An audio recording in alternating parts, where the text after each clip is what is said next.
Assalamualaikum, apa kabar kawan? Mudah-mudahan kabar baik. Kali ini, Kang Tani mau bahas sedikit tentang cara menanam porang.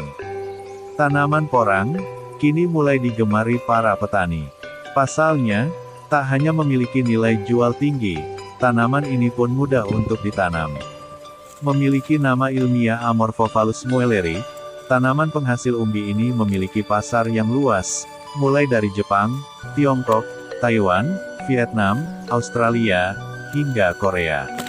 Umbi porang yang diolah menjadi tepung, memiliki harga jual yang tinggi di pasar ekspor. Lantas bagaimana cara membudidayakannya sehingga memiliki hasil berkualitas dan mendapat harga jual tinggi?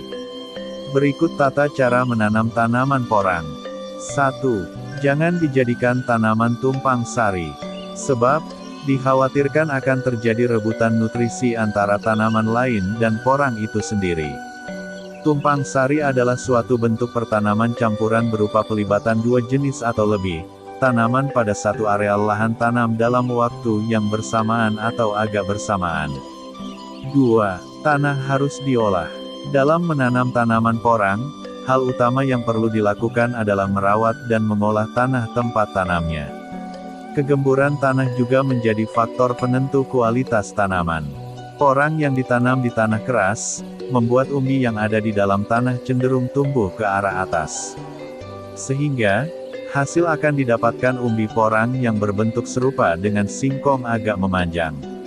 Sebaliknya, jika ditanam di tanah yang gembur, maka, hasil umbi porang akan tumbuh ke samping dan bisa membulat besar.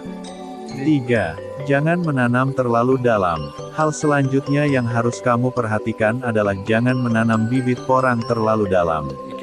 Kedalaman paling ideal untuk menanam bibit porang adalah sekitar 10-15 cm. 4. Atur jarak tanam. Tanaman porang merupakan tanaman yang bisa ditanam di naungan pohon ataupun tumbuhan lain. Namun disarankan agar jarak tanam porang jangan terlalu rapat. Hal itu dapat menyebabkan umbi porang sulit untuk tumbuh besar membulat. 5. Pemberian pupuk. Seperti pada umumnya, pupuk diperlukan agar hasil panen maksimal. Pupuk yang digunakan untuk porang adalah pupuk kandang. Pupuk kandang dipilih karena rendah kandungan kimia dan lebih baik untuk tanah. 6. Bersihkan rumput gulma sekitar porang. Meski tetap bisa tumbuh tanpa perawatan, namun akan lebih baik dan berkualitas jika dilakukan perawatan seperti membersihkan rumput dan gulma yang tumbuh di sekitar tanaman porang. Pasalnya, gulma tersebut dapat menembus umbi dan merusak bila tidak dicabut. 7. Semprot pestisida seperlunya. Selama masa tanam, porang tidak perlu disemprot pestisida secara rutin. Kecuali, jika tanaman tersebut berada di tanah yang terlalu lembab dan diserang jamur, serta saat tanah terinfeksi yang bisa mengakibatkan umbi porang juga ikut terinfeksi.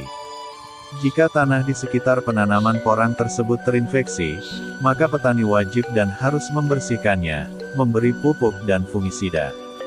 8. Waktu panen. Porang dapat dipanen setelah 6 bulan atau setelah periode musim kemarau berakhir. Jika tidak dipanen, tanaman porang akan layu dan seolah mati. Tapi mereka tidak sebenarnya mati, musim berganti. Tahun depan saat musim kemarau berikutnya jika diberikan pupuk dan dirawat dengan baik. Itulah tata cara menanam tanaman porang. Terima kasih kawan, sukses selalu dan tetap semangat.